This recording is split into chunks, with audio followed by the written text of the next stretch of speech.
샤바샬롬. 온 이스라엘교회 샤bat 예배에 참석하신 여러분들을 주님의 이름으로 환영합니다. 오늘은 출애굽기 토라 포션 5784 14번째인데요. 제목이 바예라입니다. 바예라. 히브리어로 나타나셨으니 그런 의미가 있죠. 출애굽기 6장 2절 하나님이 모세에게 말씀하여 이르시되 나는 여호와니라. 내가 아브라함과 이삭과 야곱에게 전능의 하나님 엘샤다이로 나타났으나, 여기서 이제 나타났으니 이게 바이라거든요. 나의 이름을 여호와로는 그들에게 알리지 아니하였고 가나안 땅을 그들에게 주기로 그들과 언약하였다니, 이제 계속 나가죠. 그래서 오늘 포인트가 여호와 이름으로 나타나신 하나님. 그래요. 우리 아브라함과 언약을 할 때 헷브론 창세기 15장이죠. 헷브론 언약을 할 때는 하나님의 이름이 여호와라는 이름으로 나타나신 게 아니라 엘샤다이, 전능자, 이렇게 나타났다는 겁니다. 그래서 이스라엘의 조상 아브라함과 언약을 맺을 때 엘샤다이로 언약을 맺었죠. 그 후로 430년 후쯤에 모세를 통하여서 출애굽을 하는 이런 여정에서 모세에게 나타나는데 요헤 바헤 여호와, 이 이름으로 나타났다는 겁니다. 그래서 모세에게 여호와 하나님으로 나타나는데 그 의미가 뭘까 한번 보도록 합니다. 자, 마태복음 1장 21절 아들을 낳으리니 이름을 예슈아라 하라. 히브리 이름으로는 예슈아입니다. 이는 그가 자기 백성을 그들의 죄에서 구원할 자이심이라 하니라. 이 모든 일이 된 것은 주께서 선제로 하신 말씀을 이루려 하심이니 보라, 처녀가 잉태의 아들을 낳을 것이요 그의 이름은 임마누엘이라 하려 하시니 하나님은 우리와 함께 계시다 함이라. 그러면서 여호와란 그 이름이 예수 그리스도 안에서 어떻게 나타나는지 한번 볼까요? 여기 바로 예슈아라는 그런 히브리어 단어인데요. 요드, 이게 손이라는 의미가 있고요. 쉬는 전능자라는 의미가 있고, 바브는 못, 아이는 보라, 이런 뜻이 있어요. 그래서 가브리엘 천사가 마리아에게 이렇게 예슈아라 이름 져라, 이렇게 해서 예슈아로 이름을 졌더니 이제 이런 의미가 있다는 얘기죠. 자, 그런데 이 구약에서 여호와라는 이름으로 나타났던 이 하나님이 이제는 예수 그리스도 안에서 예슈아로 나타났습니다. 그래서 이분이 말씀이 육신이 돼서 이 땅에 오신 분이 예슈아인데요. 그런데 이 부분이 예수 그리스도께서 이제 십자가에 못 박히실 때 본디오 빌라도가 예수님의 정체성에 대해서 이렇게 히브리어, 그다음에 라틴어, 그다음에 헬라어, 이런 세 가지 언어로 이렇게 예수님에 대해서 이렇게 이름의 명패를 달았는데 그 내용이 나사렛 예수 유대인의 왕, 이런 의미가 있어요. 그래서 예슈와, 예수, 하 나자렛, 나사렛 출신, 바 멜레, 그리고 왕이다. 누구의 왕이냐? 하 예후딘, 이렇게 해가지고 이렇게 해서 나사렛 예수 유대인의 왕. 이제 여기에 첫 글자가 이렇게 첫 글자, 노란같이 첫 글자를 따보니까 요헤 바헤, 이런 의미가 있어요. 그래서 이게 어떤 의미가 있냐면은 보라,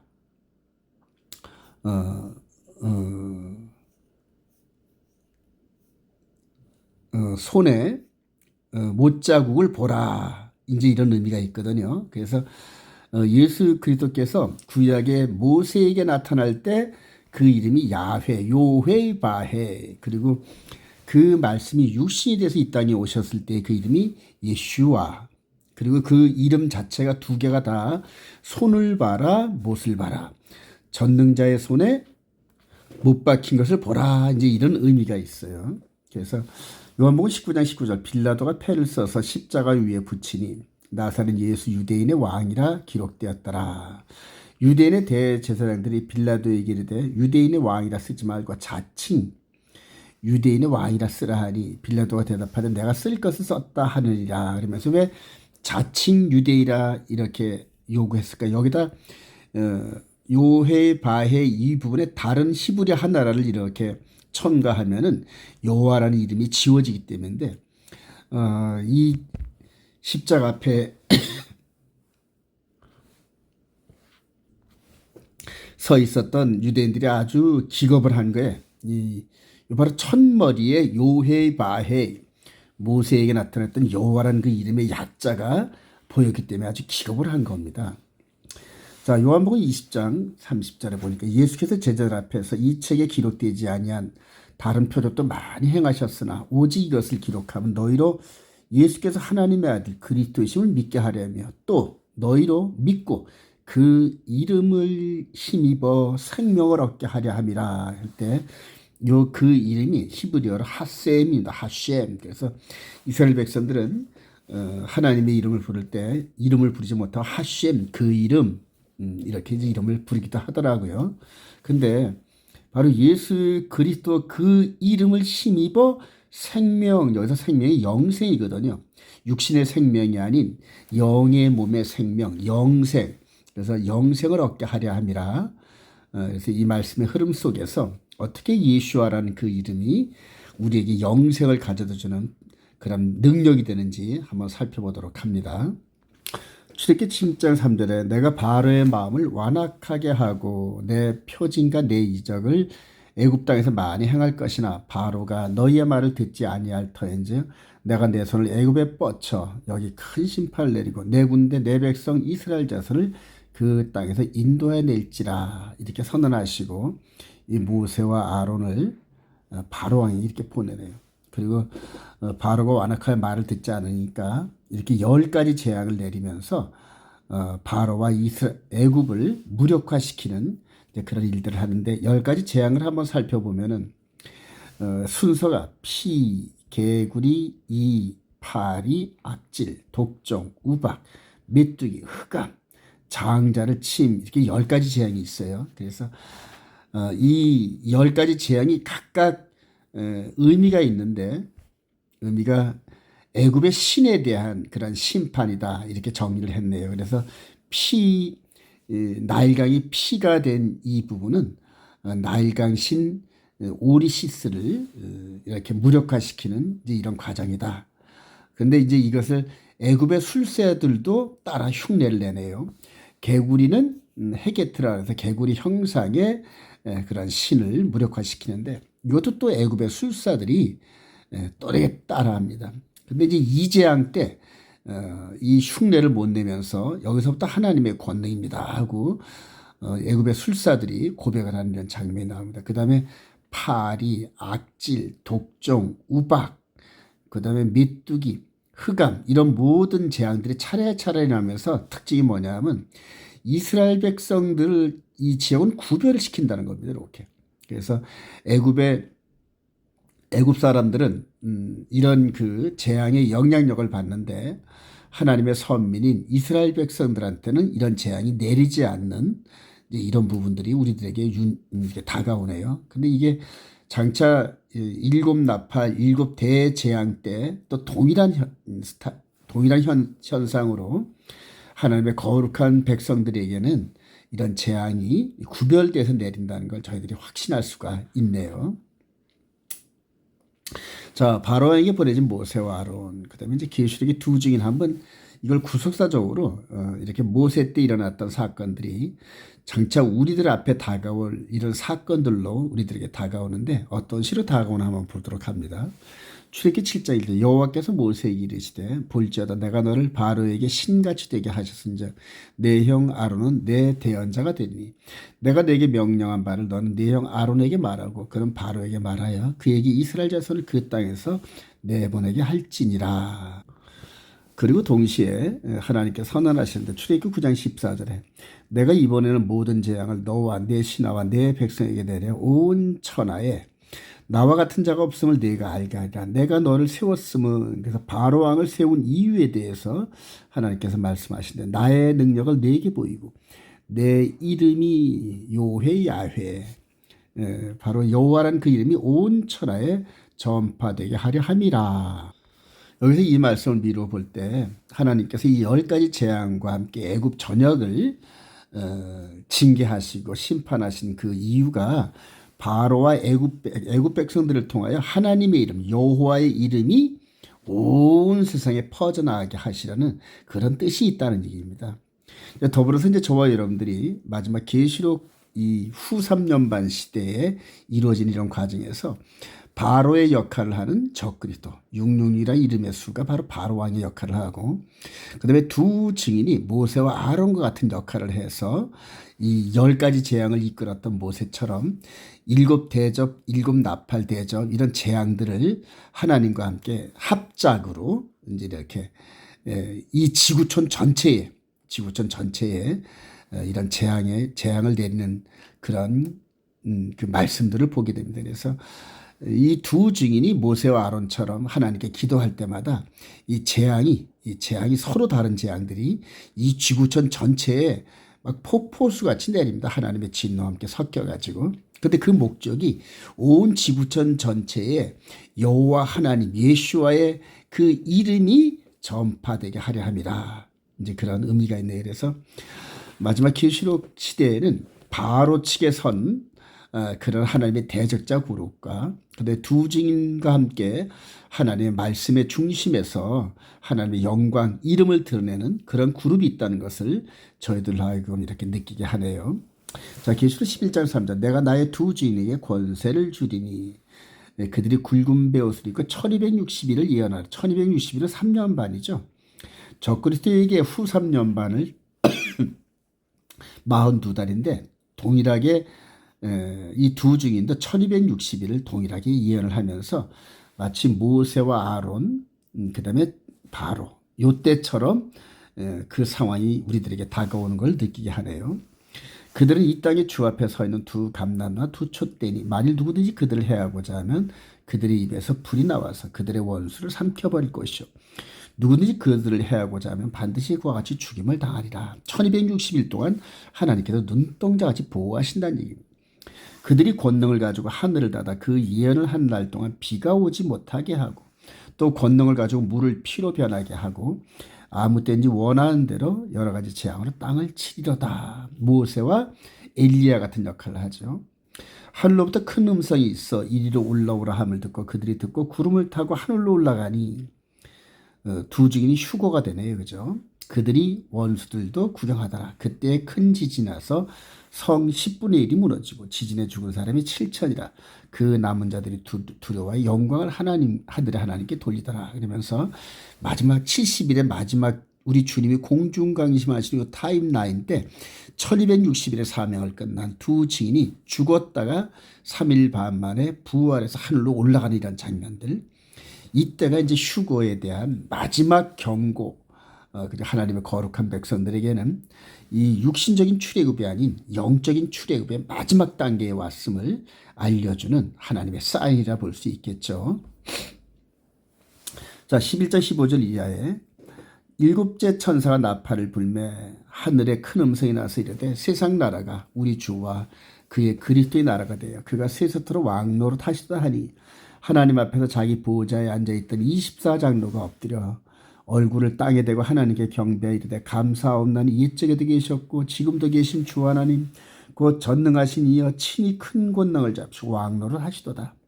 이방들이 분노하며 주의 진노가 내려 죽은 자를 심판하시며 종 선자들과 성도들과 또 작은 자든지 큰 자든지 주의 이름을 경외하는 자들에게 상 주시며 또 땅을 망하게 하는 자들을 멸망시킬 때로소이다 하더라. 그래서 주의 이름을 경외하는, 그래요. 출애굽 모세와 아론의 출애굽 때도 하나님의 이름이 마지막 휴거 직전에 두 증인 시대의 그 타임라인에서도 주의 이름이 높여지는 이런 일들이 있는데 저와 여러분들은 주의 이름을 높이는 그 라인에 서 있기를 소망합니다. 자, 여기서 우리는 이스라엘의 포로 기간 동안에 하나님께서 이 에스겔 선지자를 통하여 하나님의 여호와의 이름, 영광을 받으셔야 할 그 이름이 더럽혀진 그 이름을 위해서 어떻게 하심을 이제 이렇게 나타내시는데요. 에스겔 36장 21절 이스라엘 족속이 드러난 그 여러 나라에서 포로로 잡혀간 나라에서 더럽힌 내 거룩한 이름을 내가 아꼈노라. 그래. 이스라엘 백성들이 불순종해서 열방의 포로로 끌려갔는데 거기에서 동시에 이스라엘 백성들만 조롱을 받는 것이 아니라 그들이 섬기는 여호와 하나님의 이름까지도 땅에 떨어지는, 더럽혀졌다고 그렇게 얘기하거든요. 자, 22절 주 여호와께서 이같이 말씀하시길 이스라엘 족속아 내가 이렇게 행하면 너희를 위함이 아니요 너희가 들어간 그 여러 나라에서 더럽힌 나의 거룩한 이름을 위함이라. 여러 나라 가운데서 더럽혀진 이름 곧 너희가 그들 가운데서 더럽힌 나의 큰 이름을 내가 거룩하게 할지라. 내가 그들의 눈앞에서 너희로 말미암아 나의 거룩함을 나타내리니 내가 여호와인 줄 여러 나라 사람이 알리라. 그러면서 야훼라는 더럽혀진 그 이름이 다시 영광을 받으시기 위해서 이제 역사하시겠다 이렇게 말씀하셨는데, 바로 이분께서, 예수 그리스도께서 더럽혀진 하나님의 이름을 다시 영화롭게 하시는 그런 소명을 갖고 이 땅에 오셨어요. 제자들에게 가르친 기도 가운데서 누가복음 11장 1절, 예수께서 한 곳에서 기도하시고 마치심에 제자 중 하나가 여짜오되 주여, 요한이 자기 제자들에게 기도를 가르친 것과 같이 우리에게도 가르쳐 주옵소서. 예수께서 이르시되 너희는 기도할 때 이렇게 하라. 아버지여, 이름이 거룩히 여김을 받으시오며, 가장 먼저 나라가 임하옵시며 이렇게 가르쳤어요. 그래서 제 첫째 사명이 에스겔을 통하여서 예언하신 대로 더럽혀진 하나님의 이름이 다시 거룩히 여김을 받으시오며 그 사명을 위해서 이 땅에 오셨다 제자들이 가르치시죠. 그리고 이제 드디어 6월절 한 6일 전쯤에 예수께서 나귀를 타고 입성하시는 장면이 나옵니다. 이후로 우리 주님께서 하신 말씀을 눈여겨보죠. 요한복음 12장 27절, 지금 내 마음이 괴로우니 무슨 말을 하리요? 아버지여, 나를 구원하여 이때를 면하게 하여 주옵소서. 그러나 내가 이를 위하여 이때에 왔나이다. 아버지여, 아버지의 이름을 영광스럽게 하옵소서 하시니. 그래요. 아버지의 더럽혀진 이름을 거룩히 여김받게 하기 위해서 십자가를 짊어지실 준비를 하신 그 모든 일들이 더럽혀진 아버지의 이름을 영광스럽게 하기 위해서라는 겁니다. 이에 하늘 소리가 나서 이르되 내가 이미 영광스럽게 하였고 또다시 영광스럽게 하리라 하시니, 이제 이 세상에 대한 심판이 이르렀으니 이 세상의 임금이 쫓겨나리라. 이 세상 임금이 누굽니까? 예수 그리스도를 미혹했던 마귀죠. 마귀. 3번씩이나 이 마귀가 미혹을 했는데 이 세상 임금이 이제 쫓겨나리라. 바로 나귀를 타고 입성하시고 난 후에 말씀을 하신 거죠. 자, 이스라엘과 애굽을 구별하여 내리시는 재앙. 그래요. 출애굽기 8장 21절 이하에 주목할 부분은 이제 23절, 내가 내 백성과 내 백성 사이를 구별하리니. 그래요. 내일 이 표징이 있으라 하셨다 하라. 여호와께서 그와 같이 하시니 무수한 파리가 바로의 군과 그의 신하의 집과 애굽 온 땅에 이르니 파리로 말미암아 그 땅이 황폐하였더라. 여기서 보면 파리로 지금 애굽 전체가 파리 때문에 난리네요. 파리 때문에 난리죠. 그런데 고센 땅의 이스라엘 백성들은 평온하다니. 자, 이게 이제 우리들, 저와 여러분들의 그 삶 속에서 어떻게 나타나는지 한번 볼까요? 시편 91편 2절에는 나는 여호와를 향하여 말하기를 그는 나의 피난처요 나의 요새여 내가 의뢰하는 하나님이라 하리니, 이는 그가 너를 새 사냥꾼이 올무에서와 심한 전염병에서 건지실 것이미로다. 어두울 때 퍼지는 전염병과 밝을 때 닥쳐오는 재앙을 두려워하지 아니하리로다. 시편 기자가 바로 이 장면을 바라보면서 하나님이 하시는 그 일들에 대해서 영광을 돌리는 그런 장면인데요.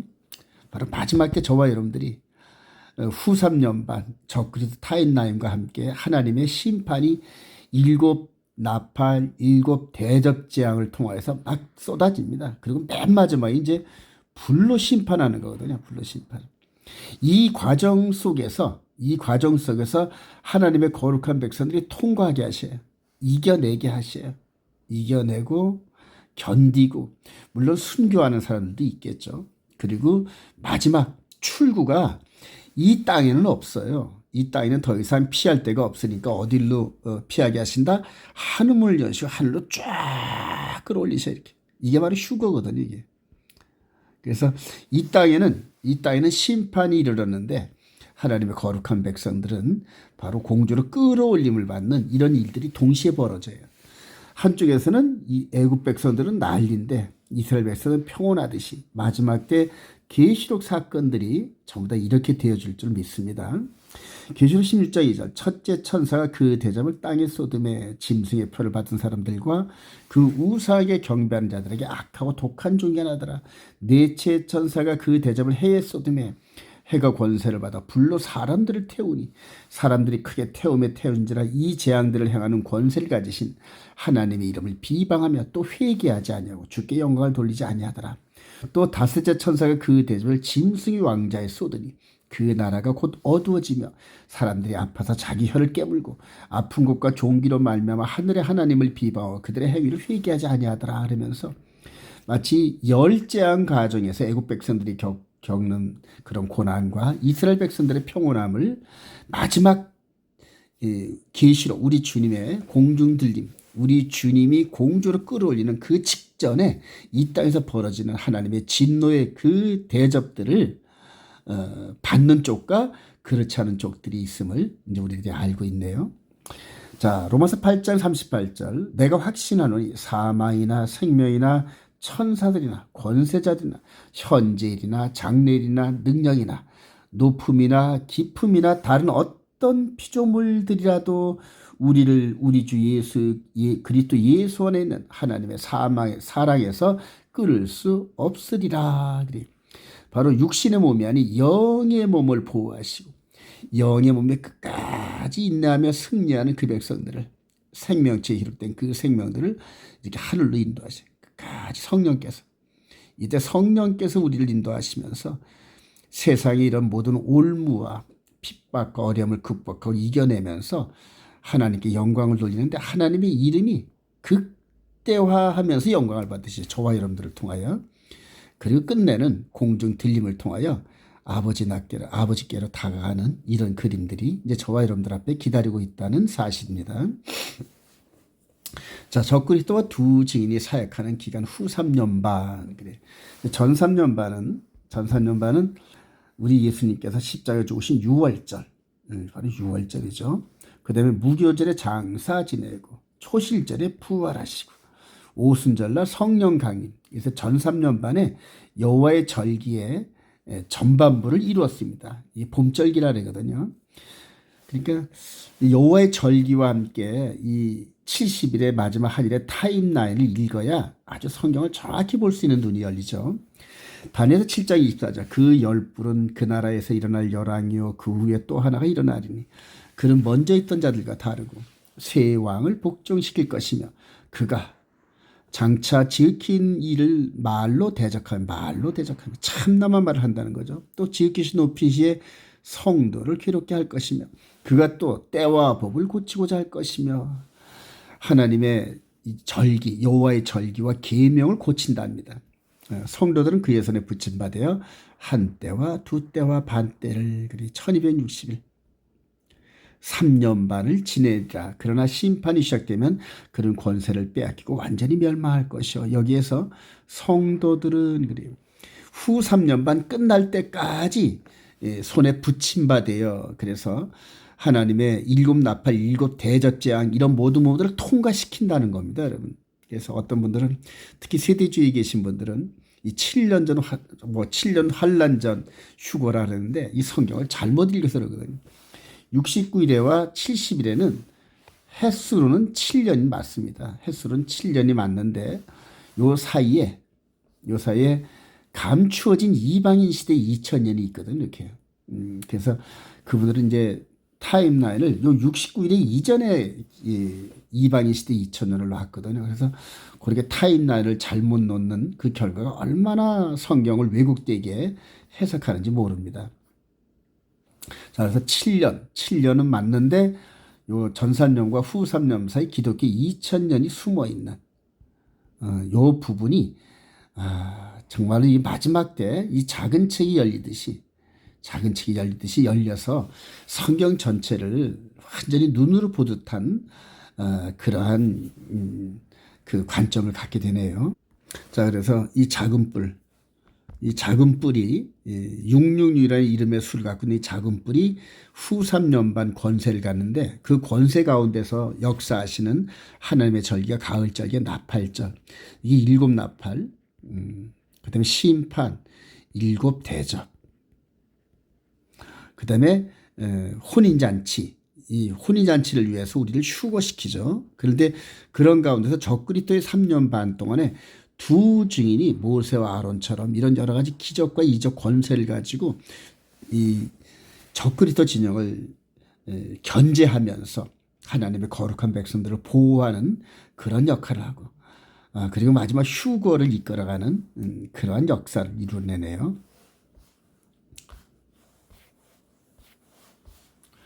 자, 데살로니가후서 2장 3절. 저 불법의 사람 곧 멸망의 아들. 그래요. 다니엘은 그가 일곱 머리 열불, 이 존재를 다니엘이 봤는데요. 바울 사도는 동일한 존재를 더 가까이서 봤네요. 그래서 멸망의 아들 이렇게 나타나요. 저 불법의 사람 곧 멸망의 아들이 나타나기 전에 그날이 이르지 아니하리니 그는 대적하는 자라. 신이라고 불리는 모든 것과 숭배함을 받는 것에 대항하여 그 위에 자기를 높이고 하나님의 성전에 앉아 자기를 하나님이라고 내세우니라. 너희는 지금 그로하여금 그의 때에 나타나게 하려 하여 막는 것이 있는 것을 아나니 불법의 비밀이 이미 활동해서 지금은 그것을 막는 자가 있어 그 중에서 옮겨질 때까지 하리라. 그러면서 바울 사도가 AD 60년쯤 이제 활동을 하는 이런 60한 7, 8년에 마무리를 했죠. 이때 즉 감춰진 이방인 시대가 시작된 걸 깨달으면서 그 시야를 가지고 이렇게 적그리스도 타임라인을 보는 겁니다, 여러분. 그리고 그 안에 이방인의 충만한 때에 이 성령님께서 강력하게 역사하시면서 마귀와 그의 세력들을 묶어놨다는 겁니다. 막는 자가 있어. 그래서 영적 존재인 마귀를 막을 수 있는 분은 오직 성령님이거든요. 자, 이것을 계시록 20장에서는 요한 사도가 말하기를 천사가 내려와서 쇠사슬을 가지고 이 마귀를 묶어서 무저갱이에 가두는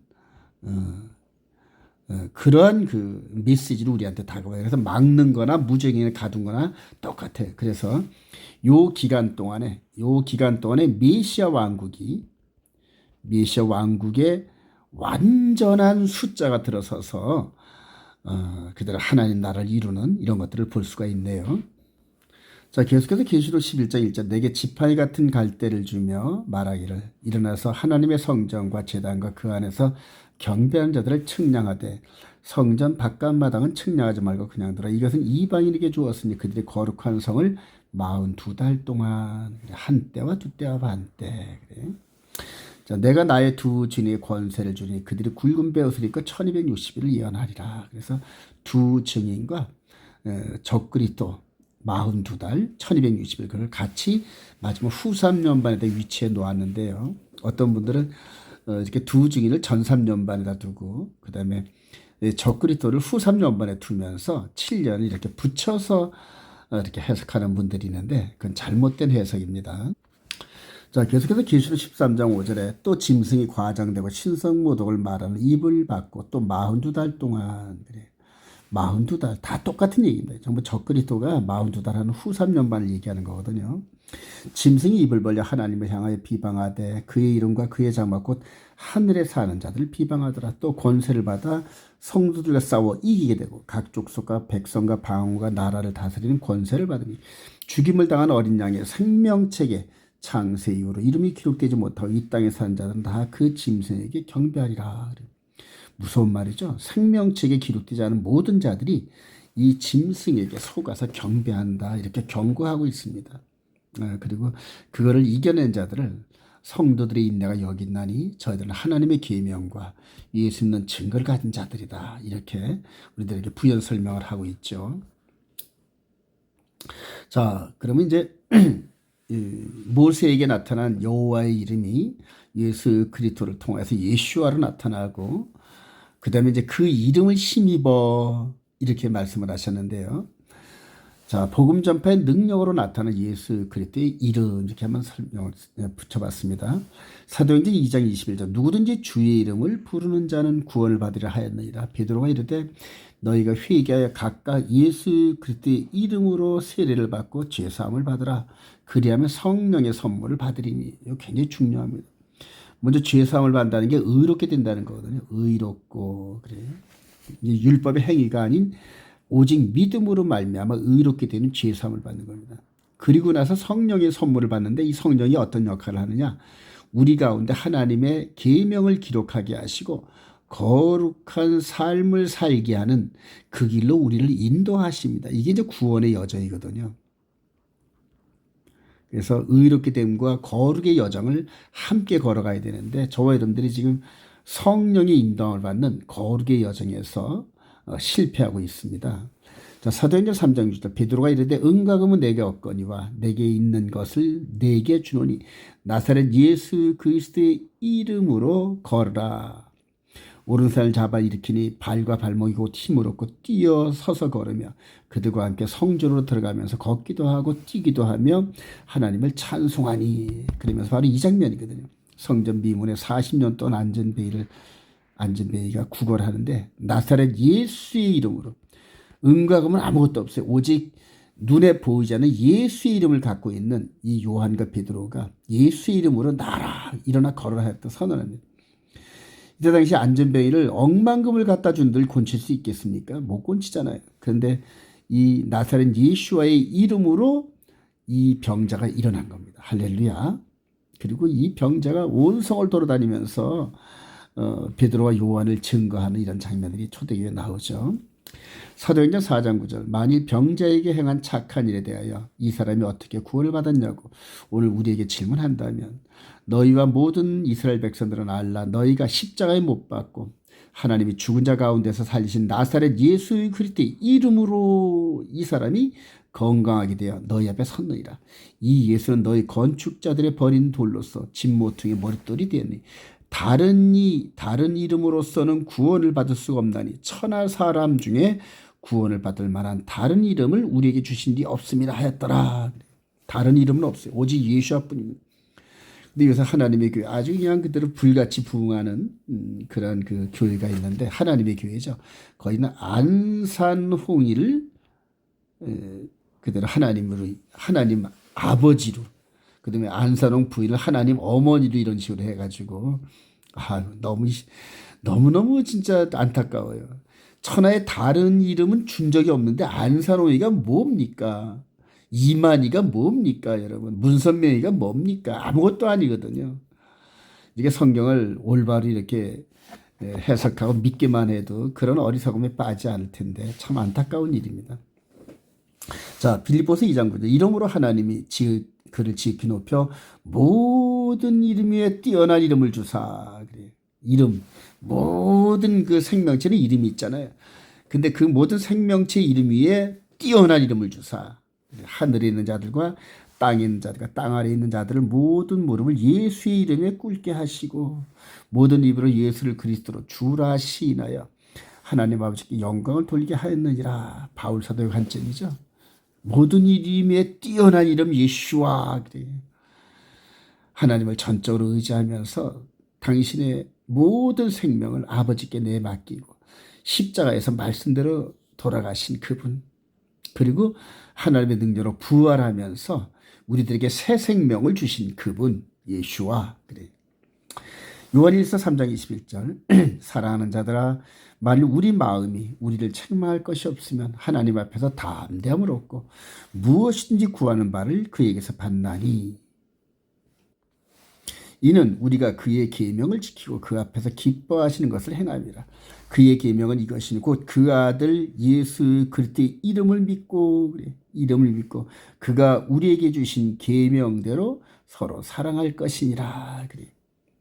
아들의 이름을 믿고 그가 아버지께 받아서 우리 마음판에 기록한 하나님의 거룩한 십계명대로 살아내면서 사랑으로 서로 사랑으로 나누는 사랑의 품성을 지니는 그게 바로 구원의 길입니다. 자, 결론입니다. 주님 재림 시대의 성도들의 사명은 거룩한 하나님의 이름을 생명 바쳐 높이는 것이다. 이렇게 정해봤는데요. 계시록 13장 1절 바다에서 한 짐승이 나오는데 뿔이 열이요 머리가 7이라. 그 뿔에는 여러 안간이 있고 그 머리들에는 신성 모독하는 이름들이 있더라. 그러면서 7머리 10뿔에 대해서 지금 이렇게 몸통은 표범이고 입은 사자고 머리는 사자고 그다음에 발은 곰, 이런 식으로 나타나는데 이게 이런 짐승을 나타내는 게 아니라 나라를 나타내는 거죠. 그래서 이 발바닥은 소련, 그다음에 사자 입은 영국, 그다음에 이 표범 미국. 그래서 마지막 때 세상을 지배하는 초강대국이 일순간 하나 되는 연합을 해서 하나 돼가지고 여기서 한 지도자를 옹립을 하는데 그게 바로 적그리스도입니다, 여러분.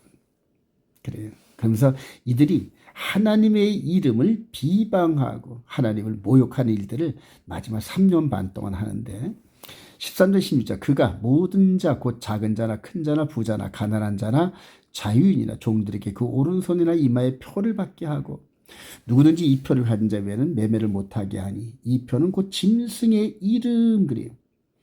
그의 이름의 수라 그의 수는 666이니라. 그러면서 우리 주님이 요한복음 5장 43절에 바로 동일한 성전에서 2000년 전에 너희들이 나를 하나님의 이름으로 온 나를 영접하지 아니하나 내 뒤에 다른 자가 2000년 후에 등장하는 적그리스도를 이끄는 겁니다. 다른 자가 등장하면 너희들이 메시아로 받아들이라 이런 식으로 해서 경고를 하셨는데 2000년이 지난 현재 1948년도 독립한 이스라엘이 전 세계 뉴스의 중심이 되고 있는 이스라엘이 적그리스도를 옹립하는 중심 세력이 된다는 얘기입니다. 여러분. 물론 그 가운데서 렘넌트 남은 자들이 극소수의 남은 자들이 예수를 진정으로 믿고 하나님의 거룩한 백성이 되는 길이 있지만 대다수 유대인들이 하나님을 대적하는 적그리스도 라인에 서서 정말로 세상을 마지막 미혹해가는 일을 한다 그러는데요.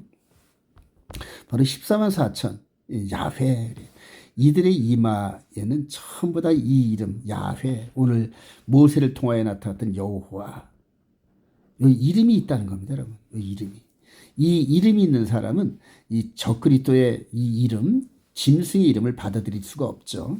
계시록 14장 1절 또 내가 보니 보라 어린 양이 시온산에 섰고 그와 함께 14만 4천이 서 있는데 그들의 이마에는 어린 양의 이름과 그 아버지 이름을 쓴 것이 있더라. 그래. 야훼 예슈아 그러죠. 이 사람들은 여자와 더불어 더럽히지 아니하고 순결한 자라. 여기서 여자는 일반 여자가 아닌 음녀 교회 변질된 교회를 말하는 겁니다. 변질된 교회. 여러분 지금 썬데이 그룹이나 로마 카톨릭이나 WCW 이런 모든 그룹들이 변질된 교회 즉 음녀를 얘기하는 거거든요. 근데 이 사람들은 그런 음녀 세력과 종교적인 변질 세력과 더불어 더럽히지 않고 순결한 자라 영적 순결을 말하는 어린 양이 어디로 인도하든지 따라가는 자며 사람 가운데서 속량함을 받아 처음 익은 열매로 그래. 하나님과 어린 양에게 속한 자들이니 그 입에 거짓말이 없고 흠이 없는 자들이더라. 그래. 바로 이들이 바로 이게 14만 4천 이 여호와의 이름이 이마에나 손에 이렇게 기록된 이들 그룹과 그 다음에 짐승의 이름을 기록하고 그들을 따르는 추종하는 세력들이 둘이 양쪽에서 큰 충돌을 일으키는 게 바로 그게 아마겟돈 전쟁입니다, 여러분. 아마겟돈 전쟁이에요. 그래요. 계시록 14장 9절 이하에 또 다른 천사 곧 셋째가 그 뒤를 따라 큰 음성이 이르되 만일 누구든지 짐승과 그의 우사에게 경배하고 이마에나 손에 표를 받으면 그러니까 이 세력에게 굴복을 하고 경배한다는 얘기입니다. 경배. 이들을 예배한다는 얘기입니다.